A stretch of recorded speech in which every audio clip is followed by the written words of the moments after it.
자, 여러분 상상해보세요.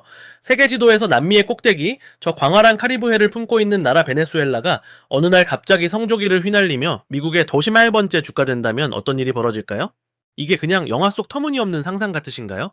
하지만 지정학적으로나 경제적으로 보면은 이건 전 세계의 판도를 완전히 뒤집어 엎을 핵폭탄급 사건입니다.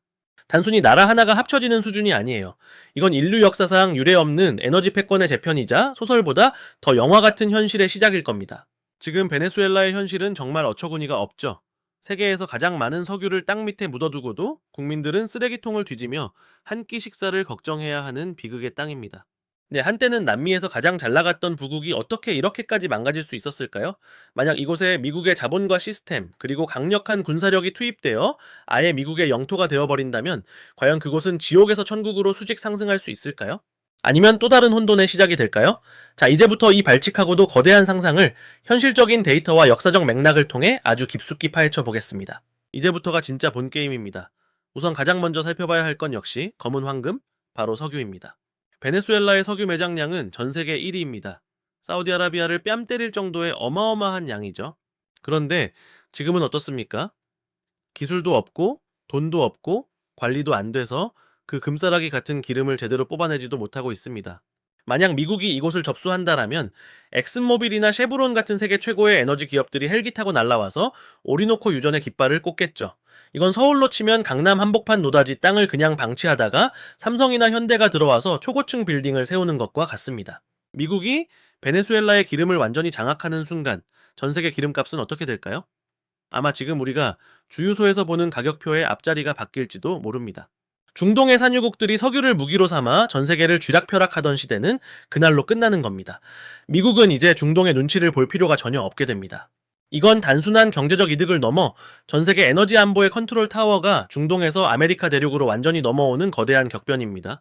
자, 그런데 이게 단순히 기름값 싸지는 걸로 끝날 문제일까요? 절대 아니죠.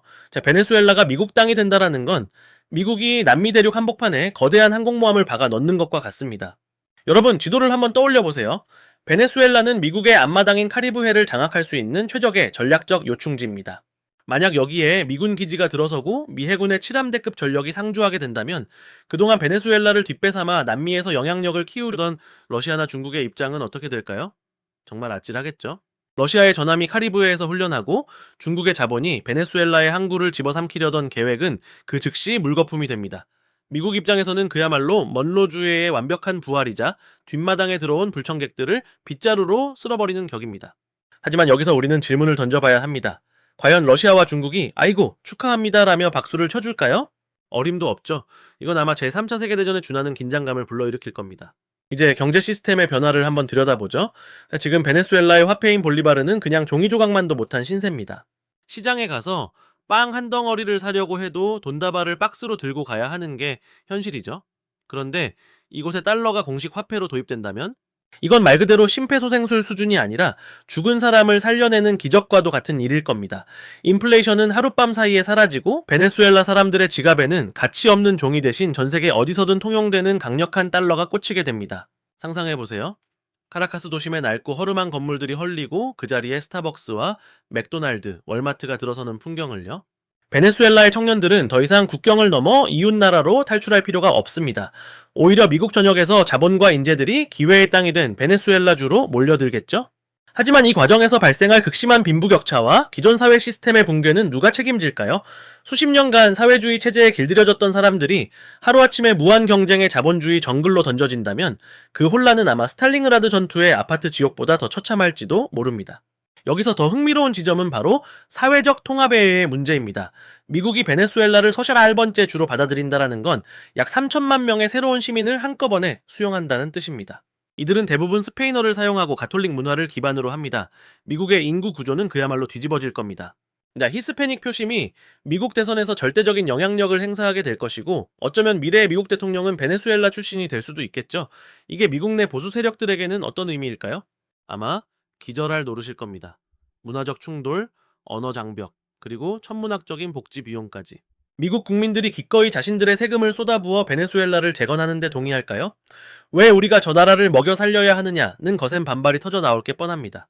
결국 베네수엘라의 합병은 미국 내부의 극심한 분열을 야기하는 양날의 검이 될 가능성이 큽니다.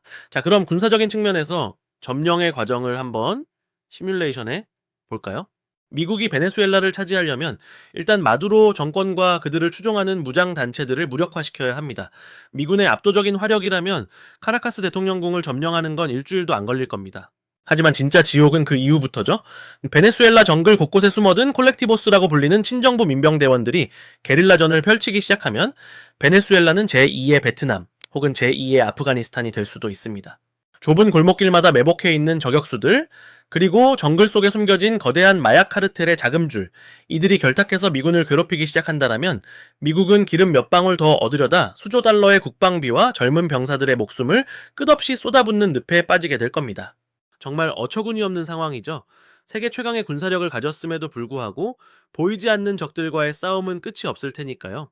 그럼에도 불구하고 만약 이 모든 난관을 뚫고 안정화에 성공한다면 그때부터는 진짜 신세계가 열립니다. 베네수엘라는 단순히 석유만 많은 게 아닙니다. 천연가스, 금, 철광석, 그리고 히토류까지. 지하자원의 보물창고나 다름없습니다. 미국이 이 자원들을 현대적인 기술로 채굴하기 시작하면 전 세계 원자재 시장은 요동칠 겁니다.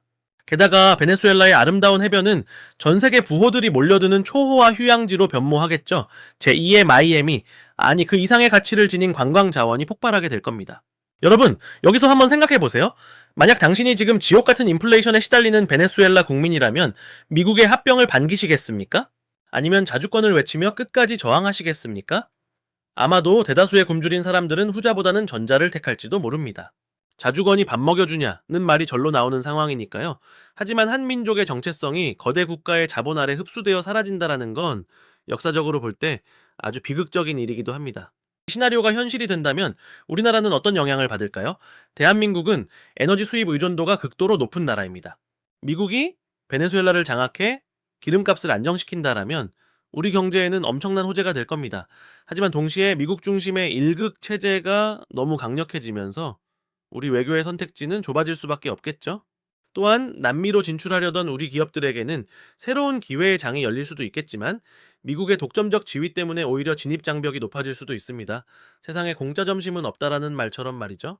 자, 이제 이 거대한 담론의 끝을 향해 가보겠습니다. 베네수엘라가 미국 땅이 된다라는 상상은 단순히 한 나라의 소멸과 확장을 넘어 자본주의와 사회주의의 대결, 에너지 패권 전쟁, 그리고 인류가 지향해야 할 가치가 무엇인지를 묻는 아주 복잡한 질문입니다. 지금 베네수엘라가 겪고 있는 고통은 분명 누군가의 개입이 필요할 정도로 처참합니다. 하지만 그 해결책이 과연 미국으로의 합병이라는 극단적인 방식이어야 하는지는 여전히 의문이 남습니다. 결국 이 시나리오의 핵심은 책임입니다.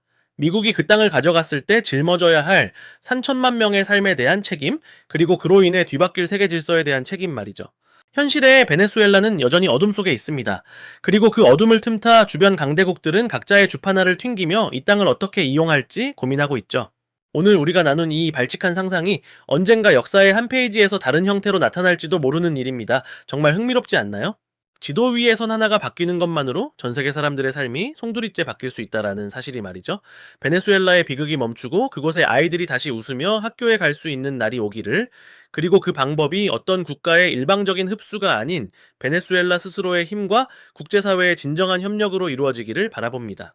하지만 만약 정말로 어느 날 아침 뉴스에서 베네수엘라, 미국의 도시 10,000번째 주로 편입이라는 속보가 뜬다면 여러분은 가장 먼저 무엇을 확인하시겠습니까?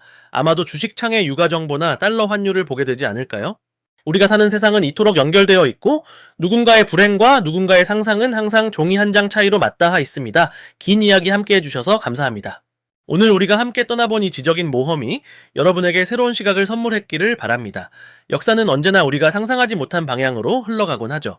어쩌면 오늘 우리가 나눈 이 허무맹랑해 보이는 이야기가 훗날 미래 세대에게는 당연한 역사 교과서의 한 문장이 되어 있을지도 모르는 일입니다.